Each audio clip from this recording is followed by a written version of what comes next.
Alright guys, welcome back to the vlog. So this is part 2 of the Eventuri intake for the FL5. Before I get into the unboxing and the installation, I just want to let you guys know by the time I drop this vlog, I'll be in Vegas for the SEMA show. Let me know in the comments below what you guys want to see there. I know some of you guys can't make it, and there's a lot of show cars there and a lot of cars that are going to be featured and a lot of new stuff. And I want to know what kind of content you guys want to see and want me to cover. So I will look on my comments. I will be checking. Pretty much try to cover whatever you guys are requesting to see. Let's get right into this vlog.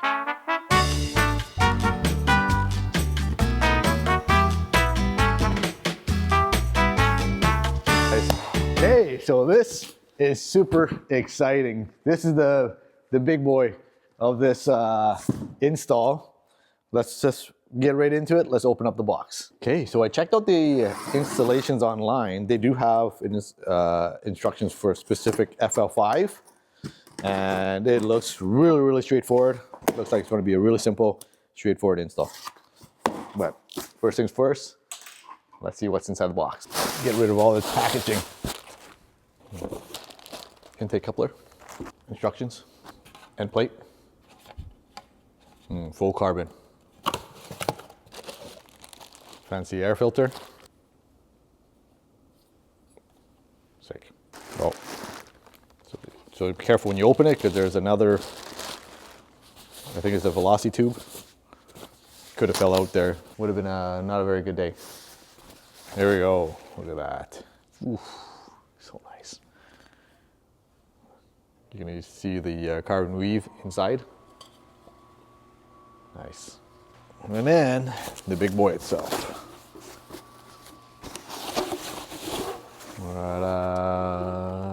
Look at that, you guys. Beautiful. It even says FL5 right on there, if you can see it. FL5. Attention to detail, just very nice. There's my part number, or there's my serial. It says serial number, but okay, let's get right into this baby. All right, so based on the instructions, it's very straightforward. We're gonna remove the factory intake first. So with the airbox, they say remove the 2 10s in the front, and then there should be another 10 right here in the front, and then another 10 right here. We'll remove the wire harness clips, and then unplug the MAF, and loosen the 5.5 here, and the intake box should come right out. Should. So last time I kind of screwed up. I forgot that it wasn't in frame. So anyways, for the front one that's very deep, you'll need a really deep socket. This is my rig here. Extension over extension over extension. Oh, and don't forget your magnet. You'll need it. Those two are stuck to the airbox, so you don't have to take it out. 5.5. Unplug the MAF. Unplug the 2 clips here to release the wire harness, here and here. Just like that. It's pretty loose now, and then undo the grommets here. One right here. Remove the whatever accordion holes here too. Let's do that too. Okay, mine might be a little easier to come out because I've taken it off before. But usually the first time it's pretty tight. There you go. That's one. Oh, don't forget, unplug the, not the battery, there's a clip holding the battery harness to the box. You want to take that out. And it's right here. You have to take the clip out. There's another clip on this side too. So two of them, guys, 2 of them. There we go. So it's held on this side and one on this side. 2 of them. Okay, so here's a side-by-side of the factory and the Eventuri. Pretty massive, I guess. Well, they're relatively the same, but a lot more volume on this one. Okay, so next we're going to go ahead and transfer all the hardware from the OEM one here to this side. Okay, so all it's asking for is taking the rear one off, the rubber bushing on the rear one, and then the screws right here. And then there's a rubber grommet right at the front. All it's asking is for is just taking that one off and transferring it over. Okay, just like that. So that's the front. There's our OEM rubber grommet and the rear one right there.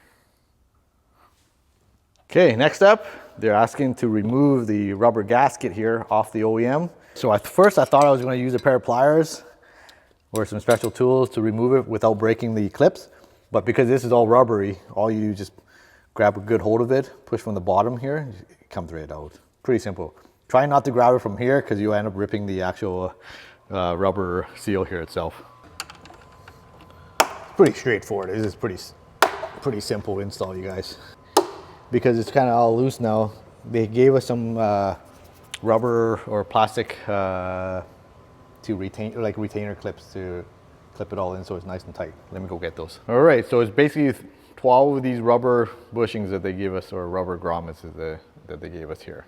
So I jumped ahead of the installation, but I think it's easier just to throw them in right now.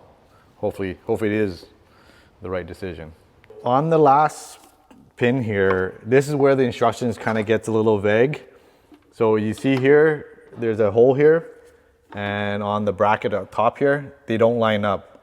So I'm assuming, at first I thought it would go right through and through, but it's not. So I don't know if it's, yeah, that's pretty vague. So what I'm gonna do is I'm gonna throw the rubber grommet in between first and then put the pin through. So that will lock it into place instead of going through the carbon fiber. Yeah, it doesn't say that in the instructions. Okay, next up, you guys, we're gonna go ahead and assemble the air filter here.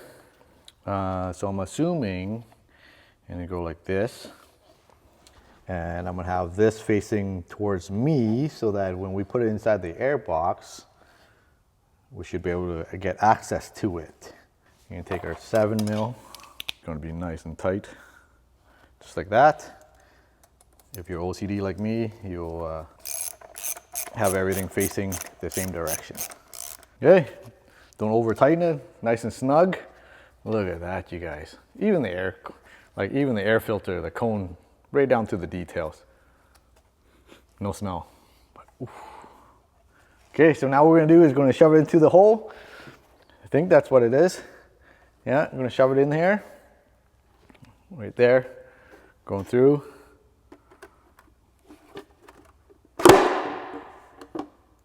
That didn't go according to plan. No good. Let's try it again.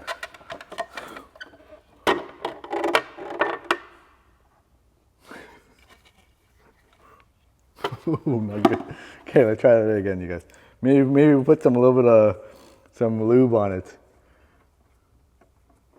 Yeah, let me right back, you guys. Let me put some lube on it. Okay, so I just noticed even the rubber seal says Eventuri on it. So I'm gonna put it facing upwards so that when we look into the engine bay, you can see the label. OCD like that. Okay, so what I did was not lube. I just gotta get some baby soap. I'm gonna get it just a little wet here, because if you put lube on it, what's gonna happen is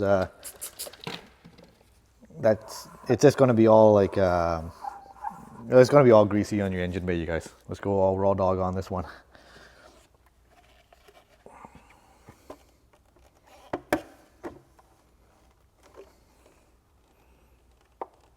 Yeah, a little bit of baby soap. That way when it dries, it's not gonna be all greasy. Okay, we'll just leave it just like that. We'll do some final fine tuning after. Make sure everything's nice and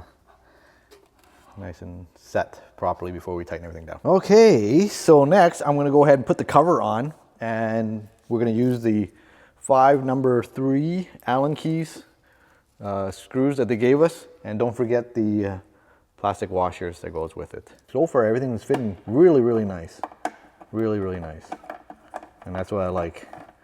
There's a lot of times with aftermarket parts, man, some of the stuff, especially carbon fiber, it does not fit very well. And so far I'm happy with this. Fit and finish is very good. Well, it better be when you're paying that much, right? So speaking of price wise, I know a lot of you guys go with the PRL high volume intake.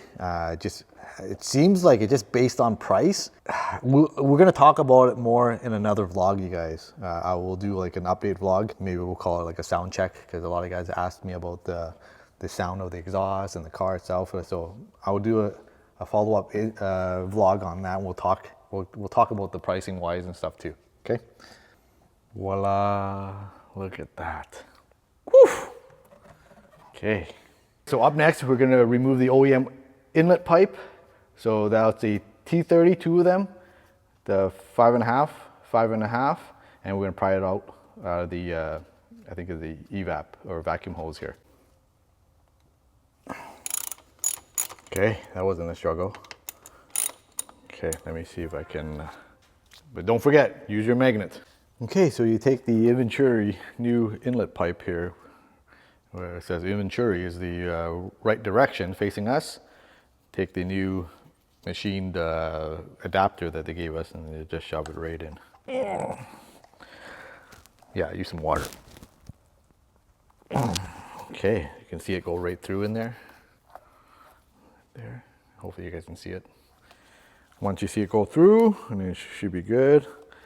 And then they say you take the factory gasket here, which is the orange one, peel it off, and we transfer it onto the Eventuri. Just like that.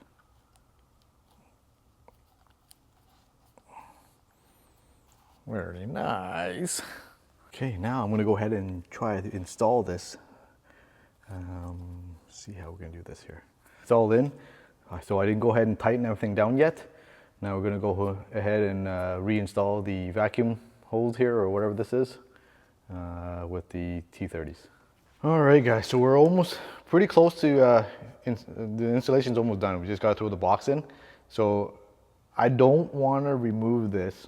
I know they ask you to remove the plastic cover here over the wire harness. What I'm going to do is I'm going to go ahead and just leave it on and then see if I can get away with it, just tucking it underneath here. First things first is I unplugged it here from the ECU. Just to give me a little more slack. We'll see. If it doesn't work out, it doesn't work out. I'm going to just leave it here for now and go from there. Okay, here we go. I'm just going to push this back in just a bit, just to give us a little more room to play with here. Okay, I'll let you know if this works or not.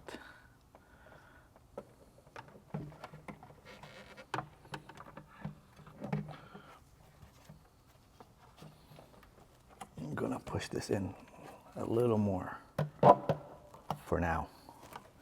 Just that way we have a little more room to play with.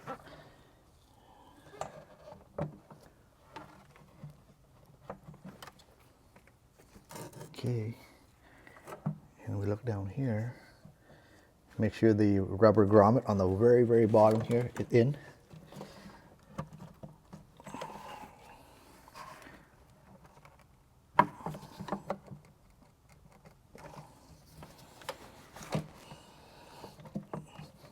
Okay, it's in.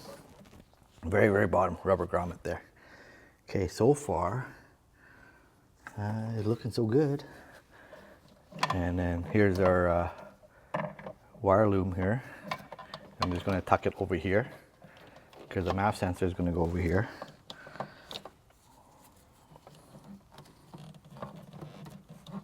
Just make sure that's not rubbing or anything. Okay, and then now that I already have this pushed out, we're going to go push it back in.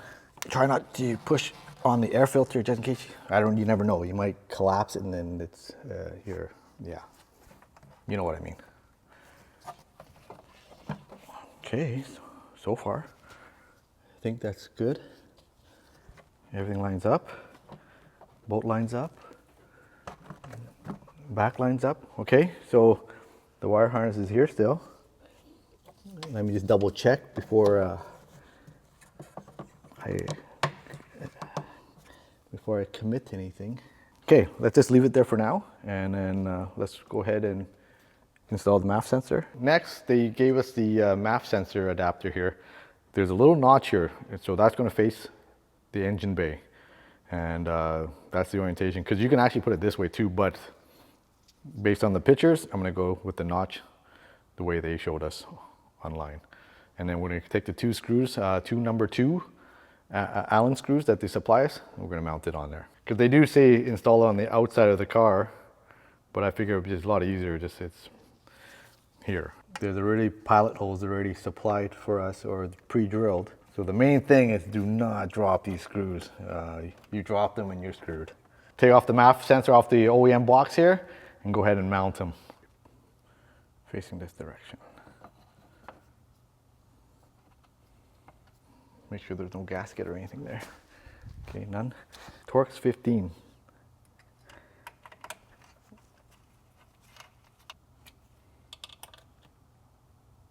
Okay. Okay, here we go. Here's a moment of truth, you guys. Boom. There we go. So yeah, you don't have to remove it. If you don't have to, like I just did, don't remove it. It just fits nice and snug underneath there. There we go. Let me see if it's impeding anywhere, especially the fan. Okay, it works. So the last thing we want to do is put the screw here, and it does retain the OEM screw in the back. And then we're gonna go ahead and button down everything on the hose clamps, and I think we're done. All right, so that's pretty much it for this week's install. Pretty straightforward. Inventuri's intake for the FL5. Like I said, it's very, very straightforward. Great install. I just changed up a couple of steps. I didn't go according to exactly what they said, and it worked out. I think it worked out perfectly. You guys made the install that much easier. What can I say? Eventuri's intakes are always, it's top notch, you guys. Maybe not the price, but you know what, I can live with it, because this thing makes that engine bay just pops. Don't forget to comment below, you guys, what you guys want to see at SEMA. I've been seeing a lot of sneak peeks on Instagram, and I think for me the most exciting this year will be Built by Legends R34. That thing I seen in Japan, and now it's going to be in North America, and I think it's going to be sick. So don't forget to subscribe, you guys, and turn on the notification, and we'll see you guys in the next week's vlog.